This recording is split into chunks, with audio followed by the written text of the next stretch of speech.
কিন্তু একটা প্রশ্ন থেকে যায় যে সরকারের মেয়াদটা কতখানি হবে এবং রাষ্ট্র মেরামতের কি কাজ ওনারা হাতে নেবেন। এই সরকার তো অনেক অনেক রক্তের বিনিময়ে পাওয়া একটা সরকার। আপনার বৈষম্য বিরোধী ছাত্র আন্দোলন যা করেছেন, এই জাতি সবসময় ওনাদের কাছে ঋণী থাকবে।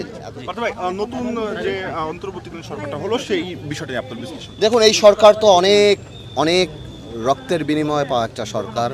আমাদের আশা জায়গা অনেক, এবং আপনার বৈষম্য বিরোধী ছাত্র আন্দোলন যা করেছেন, এই জাতি সবসময় ওনাদের কাছে ঋণী থাকবেন, এতগুলি রক্তের বিনিময়ে যেটা পাওয়া।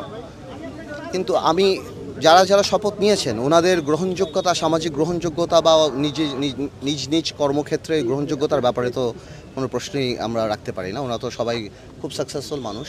কিন্তু একটা প্রশ্ন থেকে যায় যে সরকারের মেয়াদটা কতখানি হবে এবং রাষ্ট্র মেরামতের কি কাজ ওনারা হাতে নেবেন।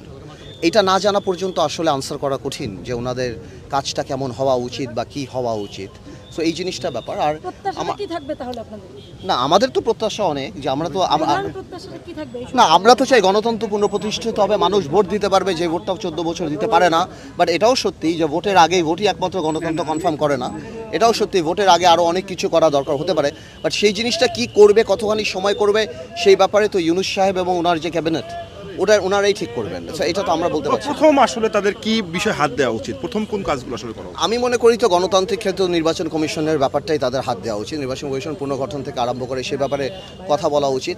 তারপর আমলাদের যেই ব্যাপারটা সেটা করা উচিত। সবচেয়ে বড় কথা, জাতিকে আমলা পুলিশ বলেন, সবাইকে ব্যবসায়ী বলেন, একটা কনফিডেন্স আনা উচিত যে তারা ভালোভাবে কাজ করতে পারবে। দুর্নীতির ব্যাপারটা অনেক ইম্পর্টেন্ট, করা উচিত। আর কিছু কিছু আইন আছে যদি ওনারা করতে চায়, যেমন আপনার অর্থনৈতিক রাষ্ট্রদ্রোহিতা পাশ করা উচিত, যার কারণে বাংলাদেশ থেকে লক্ষ লক্ষ কোটি টাকা পাচার হয়ে গিয়েছে।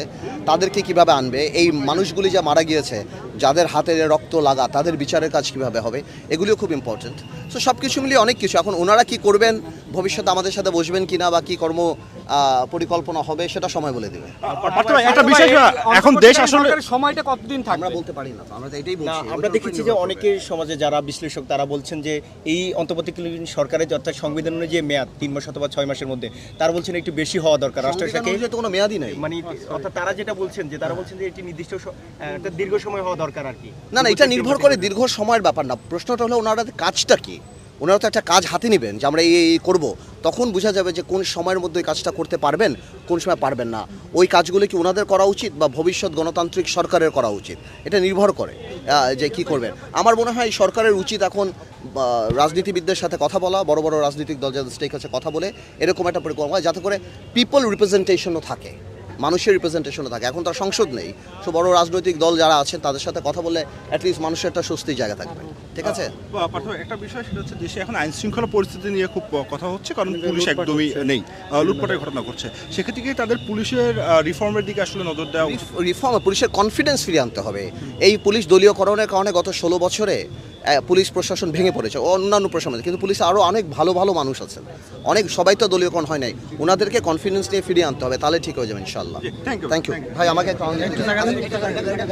দেখছেন বেশ জনপ্রিয় নেতা আন্দালিব রহমান পার্থ, তিনি কিন্তু কথা বললেন এবং তাকে দেখছেন মানুষ যখন এক নজর দেখে তখন কিন্তু ভালোবাসাটা কিন্তু পায় এবং দেশের মানুষের তার কাছে অনেক চাওয়া রয়েছে। আপনারা জানেন যে তিনি কিন্তু ভালোবাসার একটি নীল নক্ষত্র। আপনারা যেমন দেখছেন অনেক মেধাবী মানুষ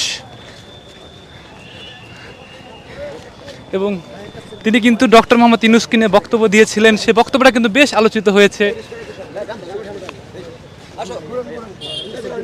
এবং আমরা দেখাই তাকে, দেখছেন পায়ে ভালোবাসা কিভাবে ছিনিয়ে দিচ্ছে মানুষেরা। আসলে এই ভালোবাসার আসলে কখনোই টাকায় মেলে না।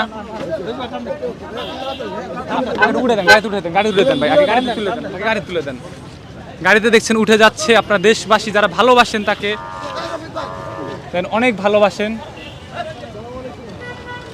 এক নজর তাকে দেখার জন্য কত মানুষ তাকে ঘিরে ধরেছে, কত মানুষ তাকে ভালোবাসছে। তার সাথে রয়েছে তার মিডিয়া যিনি দেখেন সেই ভাই রয়েছেন। আমরা তার এক নজর তার ভালোবাসা পাওয়ার জন্য মানুষ দেখে যেভাবে ছুটছেন, তিনি কিন্তু প্রধানমন্ত্রী শেখ হাসিনার কিন্তু ভাগ্নে নিক্সন চৌধুরীর আপন খালাতো ভাই, এবং তারপরেও তিনি দেশের ভালোবাসা কিন্তু মানুষের পিছে লড়ে যাচ্ছেন। সবাইকে ধন্যবাদ।